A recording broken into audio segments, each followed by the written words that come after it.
নমস্কার, education ground বাংলায় সকলকে স্বাগত। আমি তোমাদের সাথে বিশ্বজিৎ পাল। রিসেন্টলি যে ফুড এসআই এক্সাম হচ্ছে, তো তা 6টি শিফটে হচ্ছে, ঠিক আছে। তো তার যে ফার্স্ট এবং সেকেন্ড শিফটের অলরেডি জেনারেল স্টাডিজ এর ভিডিও অ্যানালাইসিস ভিডিও তোমাদের সামনে নিয়ে এসেছি। তো আশা করি তোমরা দেখেছো, না দেখলে দেখে নেবে, প্লে লিস্টে দেওয়া আছে।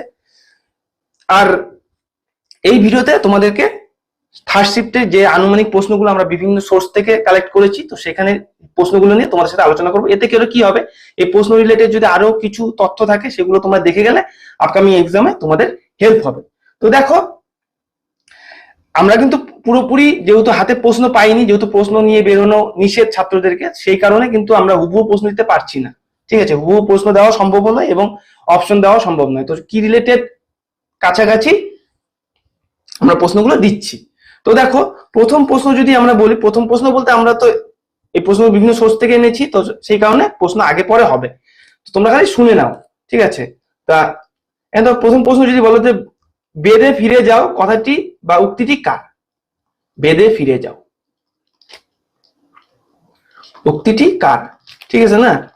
উক্তিটি হচ্ছে কি, এইভাবে এরকম হয়তো প্রশ্ন এসেছে, স্বামী দয়ানন্দ সরস্বতী, ঠিক আছে। তারপরে হরপ্পা সভ্যতা কোন যুগের, বা হরপ্পা সভ্যতা কোন যুগের, এরকম তাম্র ব্রোঞ্জ যুগ হবে এটা, হ্যাঁ, তাম্র ব্রোঞ্জ যুগ। হুবহু আমরা প্রশ্ন পাইনি, তো যতটুকু পেয়েছি ততটুকু আমরা কভার করছি। হরপ্পা সভ্যতা। তারপর ব্রিক্স এর আয়োজক কোন দেশ, মানে এ বছর, মানে গত বছর যেটা হয়েছে ব্রিক্স 2023-এ, ব্রিক্স এর আয়োজক দেশ কোথায় ছিল? সাউথ আফ্রিকা ছিল ব্রিক্স এর আয়োজক দেশ। আর এ বছর কোথায় হবে? এ বছর রাশিয়াতে হবে। প্রেজেন্ট কোথায় হবে? রাশিয়া। এটা কিন্তু আসতে পারে আগামী পরীক্ষায়, যদি এই দুটোর মধ্যে কোনটা এসেছে তার অল্টারনেটিভ আসবে। তারপরে দেখো, এসেছে হচ্ছে মৎস্য আইন। মৎস্য আইন কবে হয়েছে? এটা 1950-এ। যদি এই অপশন থেকে থাকে এই অপশনই হবে কিন্তু, হ্যাঁ, মৎস্য আইন। হুবহু আমরা প্রশ্ন দিতে পারছি না। ভিটিকালচার কিসের সাথে যুক্ত? এটা অবশ্যই হবে আঙ্গুর। তারপরে এসেছে কোন শহর তুঙ্গভদ্রা নদীর তীরে অবস্থিত?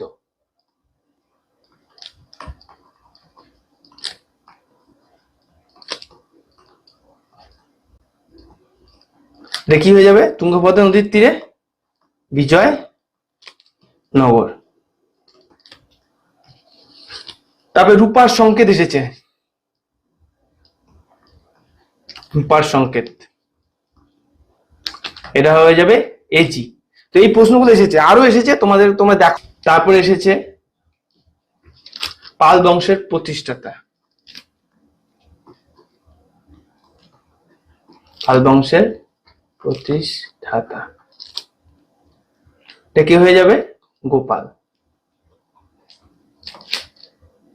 পরবর্তী প্রশ্ন এসেছে কি, বিশ্ববিদ্যালয় মঞ্জুরি কমিশন, মানে বিশ্ববিদ্যালয়কে কে মঞ্জুর করে, ঠিক আছে। এটা কে হয়ে যাবে? UGC, university grant commission.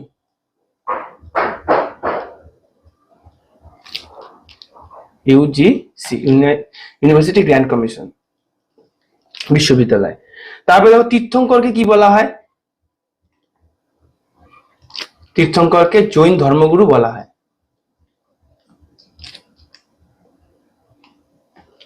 Jain ধর্মগুরু, এই রিলেটেড প্রশ্ন এসেছে, হ্যাঁ। আরটিই, আরটিই কি আরটিআই, এই টাইপের একটা কিছু এসেছে, তো এটা আমি শিওর বলতে পারছি না, ঠিক আছে। আরটিই কিংবা আরটিআই। আরটিই যদি হয় এটা 2009 সাল হবে, 2009 সালে এরকম দেখেছি। আর আরটিআই যদি হয় তাহলে এটা হবে 2005 সালে, ঠিক আছে। আরটিইটা হচ্ছে 86th অ্যামেন্ডমেন্টের মাধ্যমে হয়েছে। আরটি মানে রাইট টু এডুকেশন, আরটি, আর আরটি হচ্ছে রাইট টু ইনফরমেশন। আর তারপরে রয়েছে মারিয়ানা খাত। মারিয়ানা খাত কোথায় অবস্থিত? প্রশান্ত মহাসাগর,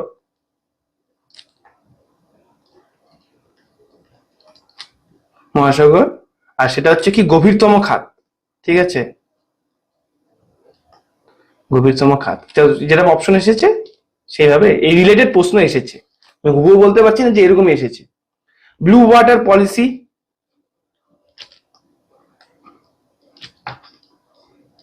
নীল জল নীতি কার সময় হয়েছে? ফ্রান্সিসকো ডে আলমেইডা, তিনি একজন পর্তুগিজ নাবিক ছিলেন। ঠিক আছে, দেখো আরো এসেছে কি টোডো উপজাতি, বাট টোডো কিংবা টোডা এরকম এসেছে, আমি এটাও ঠিক বলতে পারছি না, টোডো উপজাতি বা টোডা উপজাতি। যদি টোডো আসে, টোডো উপজাতি তো তোমার নীলগিরিতে, নীলগিরি এই রিলেটেড এসেছে। ঠিক আছে, রাউরকেল্লা কোথায় অবস্থিত? এটা হয়ে যাবে উড়িষ্যায়। হাম্পি কোথায় অবস্থিত? কর্ণাটকে।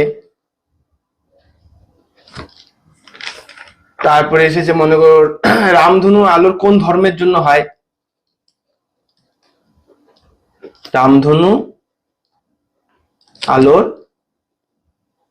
কোন ধর্মের জন্য হয়? যেহেতু দেখো 7 রং হয়, ধর্মের জন্য হয়।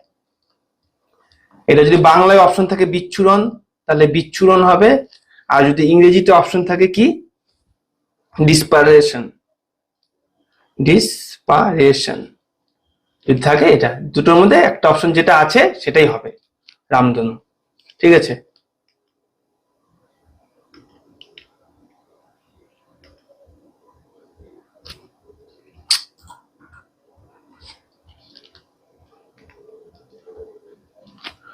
পরবর্তী প্রশ্ন দেখো কি বলেছে, ম্যালপেজিয়ান নালিকা,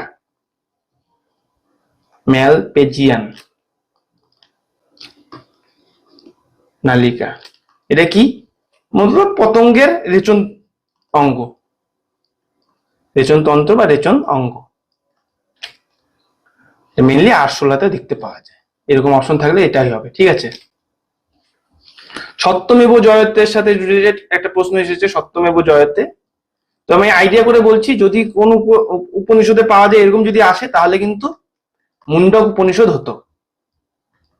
ঠিক আছে, মুন্ডক উপনিষদ। তারপরে গুটি বসন্তের টিকা এর রিলেটেড আছে, এসেছে গুটি বসন্তের টিকা, এটাকে এডওয়ার্ড জেনার আবিষ্কার করেছে, এডওয়ার্ড জেনার করেছে 1790 সালে। তারপরে ফার্স্ট স্পিকার অফ লোকসভা, লোকসভার ফার্স্ট স্পিকার কে? জিভি মাভালাঙ্কার। ব্রহ্মপুত্রের উৎপত্তি, ব্রহ্মপুত্র নদীর উৎপত্তি। ঠিক আছে, পুত্র নদীর উৎপত্তি কোথায়, এটা এসেছে, এটা হবে কি কৈলাস রেঞ্জ,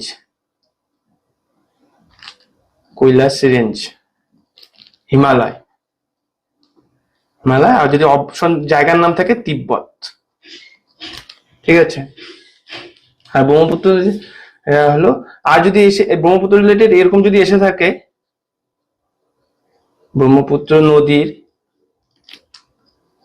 নাম তিব্বতে কি নামে পরিচিত, তাহলে হয়ে যাবে কি সাংপো। দাসপ্রথা নিয়ে একটি প্রশ্ন এসেছে, দাসপ্রথা কবে থেকে শুরু হয়, এই টাইপের কিছু। ঠিক আছে, এরকম প্রশ্ন এসেছে, আমি এটা শিওর না। রাজ্যসভার মেম্বার কতজন রয়েছে? রাজ্যসভার সদস্য থাকে 250, বর্তমানে রয়েছে 245 জন। তার মধ্যে 238 জন হচ্ছে ইলেক্টেড, আর হচ্ছে তারপরে হচ্ছে তোমার বাকি যে 12 জন সেটা হচ্ছে সিলেক্ট করা হয়।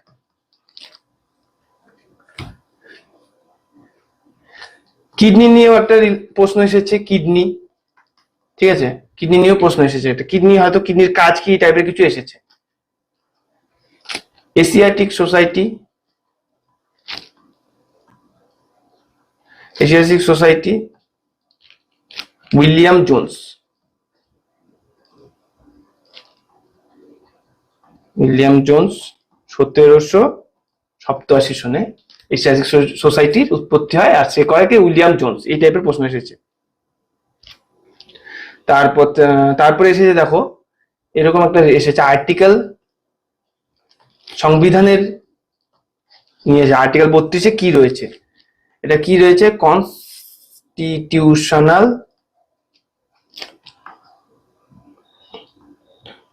রেমেডি, বা যদি বাংলায় অপশন থাকে কি, সাংবিধানিক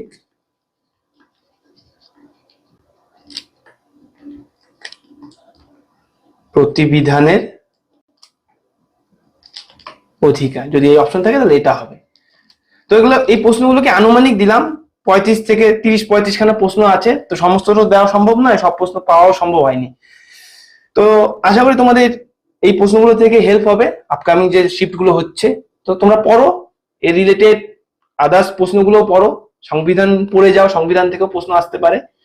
তো পরবর্তী ভিডিওতে দেখা হচ্ছে, আগামীকালকের শিফট গুলোকেও আমরা কভার করার চেষ্টা করব। তো চলো পরবর্তী ভিডিওতে দেখা হচ্ছে, সবাই সুস্থ থাকো, ভালো থাকো, জয় হিন্দ, জয় ভারত, ধন্যবাদ।